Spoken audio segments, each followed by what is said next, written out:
વચનામૃતની અંદર સ્વામિનારાયણ ભગવાનને રઘુવીરજી મહારાજ અયોધ્યા પ્રસાદજીએ પ્રશ્ન પૂછ્યા છે મધ્યના 62માં વચનામૃતમાં. એમાં અયોધ્યા પ્રસાદજી એવો પ્રશ્ન પૂછ્યો કે અમે ગૃહસ્થ છીએ અને અમારે તો આખો દિવસ સંસાર વ્યવહારના ઘણા બધા કામ કરવા પડતા હોય, અને જ્યારે વ્યવહાર કરતા હોઈએ ત્યારે એમાં એવું પણ થાય કે જાણે અજાણે કંઈક પાપ થઈ જાય.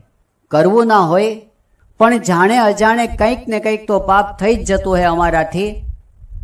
હવે જ્યારે અમે આખા દિવસમાં ભજન કરીએ છીએ તો 1 ઘડી કે 2 ઘડી કરીએ છીએ. આખા દિવસ દરમિયાન જે કંઈ પાપ વળગ્યું હોય એનું નિરાકરણ એનાથી થાય કે ન થાય? ત્યારે સ્વામિનારાયણ ભગવાને કીધું કે થાય, પણ ક્યારે? જે 1 ઘડી કે 2 ઘડી આપણે દિવસમાં ભજન કરવા બેસીએ ત્યારે જો તલ્લીન થઈ જઈએ, એ વખતે આપણે ભગવાન વિના બીજું બધું જ ભૂલી જઈએ, બધાને ભૂલી જઈએ, એકાગ્ર થઈ જઈએ અને મહિમા સાથે કરીએ તો એ 1 ઘડી કે 2 ઘડીનું ભજન એમાં એટલું બળ છે કે આખા દિવસ દરમિયાન આપણા જે કાંઈ સંકલ્પો વિકલ્પો મનથી કર્મથી વચનથી કંઈક આપણાથી આડું થઈ ગયું હોય એ બધું શુદ્ધ થઈ જાય, ધોવાઈ જાય, એનું નિરાકરણ થઈ જાય. પણ કેવી રીતે? કે દિવસમાં અમુક સમય એવો હોવો જોઈએ રોજ કે જે સમય આપણે બધું ભૂલતા શીખીએ. સવારે ભગવાનની પૂજાનો સમય, જો પૂજા ન કરતા હોઈએ તો મંત્ર જાપ કરવાનો સમય, પ્રાર્થના કરવાનો સમય, દિવસમાં 1 સમય.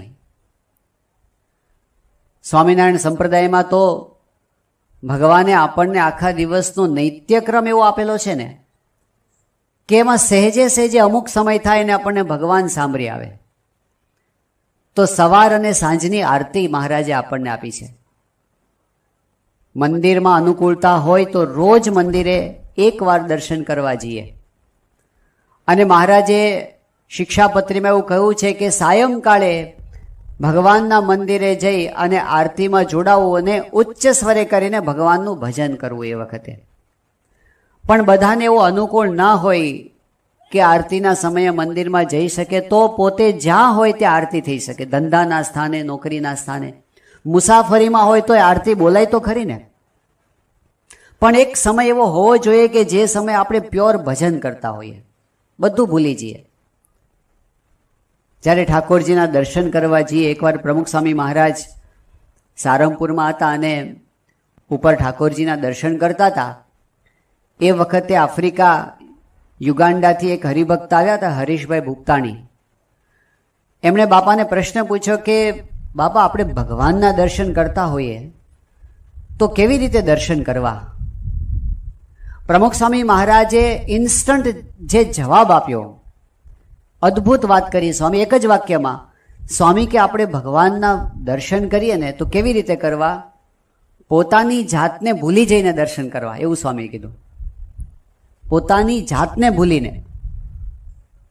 આપણે આખી દુનિયામાં બધું ભૂલી જઈએ ને છેલ્લે પોતાની જાતને ભૂલીએ છીએ. જ્યારે જાતને ભૂલ્યા ત્યારે બધું ભૂલી ગયા. મહારાજ કીધું પોતાની જાતને ભૂલીને સ્વામી કે જો દર્શન કરીએ ને તો એ દર્શન એકાગ્રતાથી કર્યા કહેવાય. શ્રીજી મહારાજે દર્શન કરવાની રીતમાં કુશળ કુંવરબાને વખાણ્યા.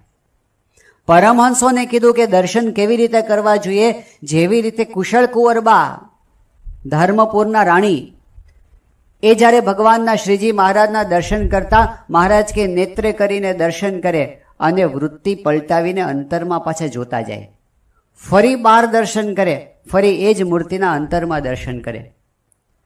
આવી રીતે એકાગ્રતાથી દર્શન કર્યા. 15 દિવસમાં કુશળ કુંવરબાનું કામ થઈ ગયું અને દેહ છતાં એકાંતિક સ્થિતિ એમણે પ્રાપ્ત કરી લીધી. પણ જ્યારે આપણે ભક્તિમાં જોડાઈએ ત્યારે બીજું બધું ભૂલતા શીખીએ. કબીર સાહેબે વાત કરી છે કે આપણે જ્યારે માળા ફેરવીએ, મંત્ર જાપ કરીએ ત્યારે થાય છે શું? માળા તો કર્મે ફિરે, જીભ ફિરે મુખ માહી, મનવા તો દહ દિશ ફિરે, યહ તો સુમિરન નાહી. માળા હાથમાં ફરે, જીભ મોઢામાં ફરે અને મન ક્યાં ફરે? બધે ફરે.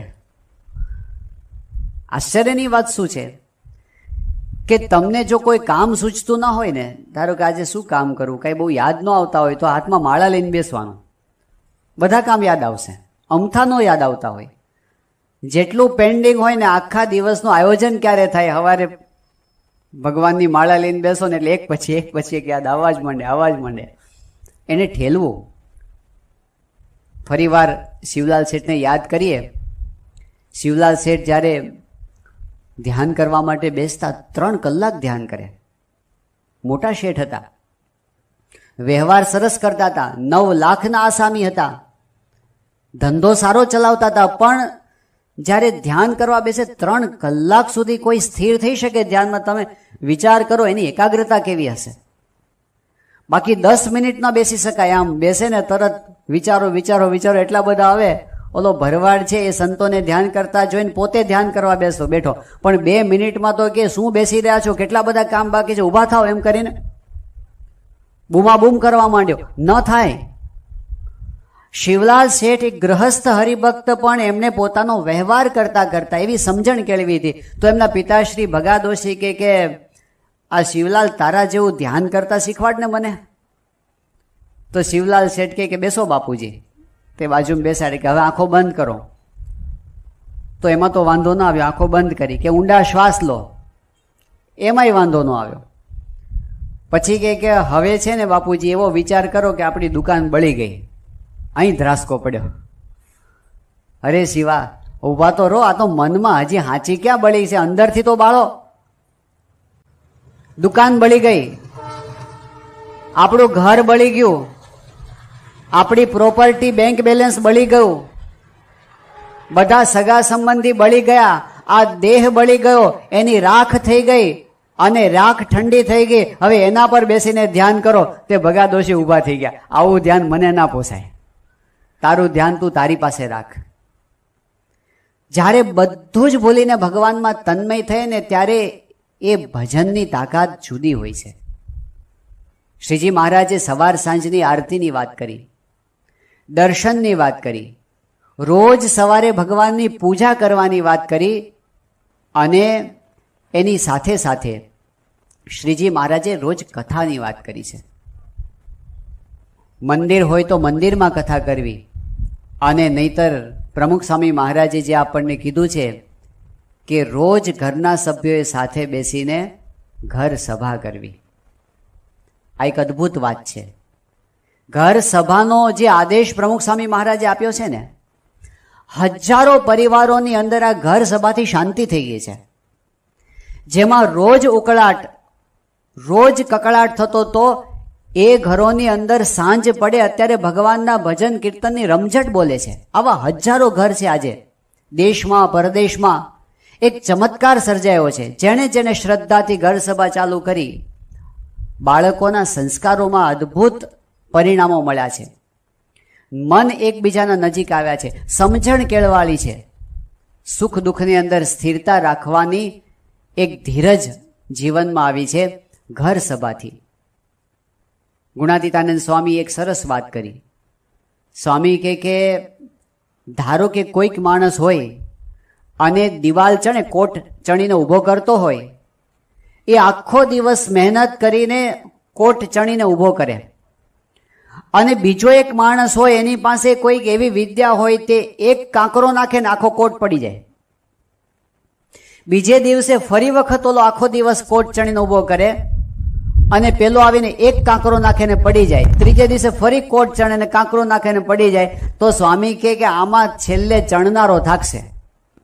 આ દ્રષ્ટાંત આપીને કીધું કે એમ આખો દિવસ આપણે જગતના વ્યવહારના સંકલ્પો કરીને એક આખો કોટ ઊભો કરીએ છીએ, પણ જ્યારે સાંજ પડે ત્યારે એકાગ્ર થઈને જો આપણે કથા વાર્તા સાંભળીએ, ભજન ભક્તિ કરીએ, તો એ કથા અને ભજનનું બળ એવું છે આખા દિવસના સંકલ્પો વિરામ પામી જાય, અને છેલ્લે જ્યારે સુવા જઈએ આપણે મન શાંત થયેલું હોય. જે ચક્રાવે ચડ્યું હોય છે ને આખો દિવસ સવારથી સાંજ પડે રાત પડે મન શાંત થઈ જાય, એ ભગવાનની કથાથી થાય. કારણ કે સ્વામિનારાયણ ભગવાને વચનામૃત કાર્યાણી 12 કહ્યું છે કે તમે કદાચ તપ્ત કૃચ્છ ચાંદ્રાયણ વ્રત કરો અને એનાથી જેવું મન શાંત ન થાય એવું ભગવાનની કથા વાર્તાથી થાય છે. અને કદાચ તમે ધ્યાન કરો, કદાચ મંત્ર જાપ કરો અને એનાથી જેવું મન સ્થિર અને શાંત ન થાય એવું કથા વાર્તાથી થાય છે. અને પછી તેમણે ગજબની વાત કરી. શ્રીજી મહારાજ કે ગમે તેવો કામી, ક્રોધી, લોભી અને લંપટ જીવ હોય પણ જો વિશ્વાસ રાખીને પ્રીતિએ સહિત ભગવાનની કથા વાર્તા સાંભળે તો એના બધા જ સંકલ્પો શાંત થઈ જાય, મન પવિત્ર થઈ જાય. આ એમના આશીર્વાદ છે. આ સામાન્ય સાધના નથી. આપણે અત્યારે જે કથામાં બેઠા છીએ ને, ભગવાનના મહિમાની કથા, એમાં એવું બળ છે કે આખા દિવસના સંકલ્પોને એ સમાધાન કરી નાખે.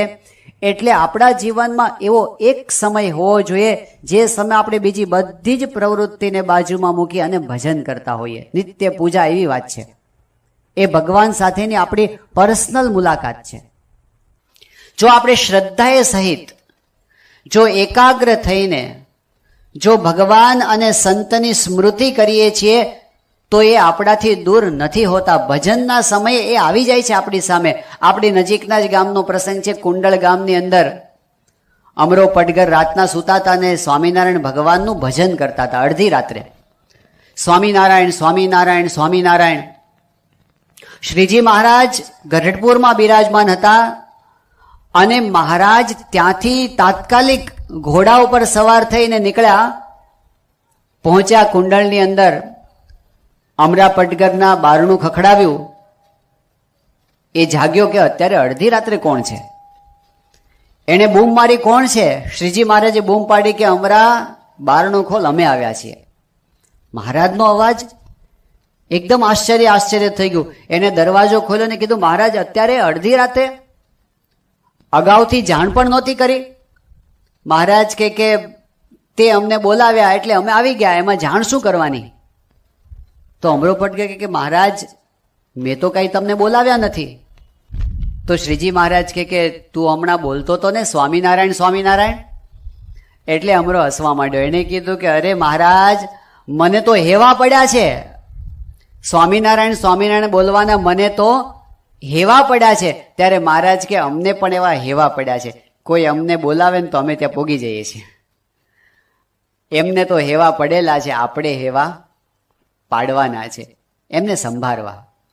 દિવસમાં અમુક સમય એવો હોય કે પ્યોર ભક્તિ કરતા હોય. ભલે દિવસ દરમિયાન પ્રવૃત્તિ કરી લીધી, એને છોડી દેવાની જરૂર નથી, પણ ભજનના સમયે ભજન કરી લેવું. ઘણા હરિભક્તો એવા છે રોજ દિવસમાં 5 વખત માનસી પૂજા કરે છે. પ્રવૃત્તિની વચ્ચે ભજનનો સમય કાઢી લે છે. એકાગ્ર થઈ જાય છે, બધું જ ભૂલી જાય છે અને ભગવાનની સેવા પૂજા કરે છે. દિવસમાં 5 વખત, કેટલાક 3 વખત કરે છે. અને મોટા ભાગના હરિભક્તો છે કે દિવસમાં 2 વાર કરે છે. એક સવારે પૂજામાં અને રાત્રે ભગવાનને પોઢાડતી વખતે. પણ કરવી ભક્તિ. પ્રવૃત્તિ છોડી દેવાની વાત નથી, પણ પહેલી રીત એ બતાવી છે કે મામ અનુસ્મર યુધ્ય ચ.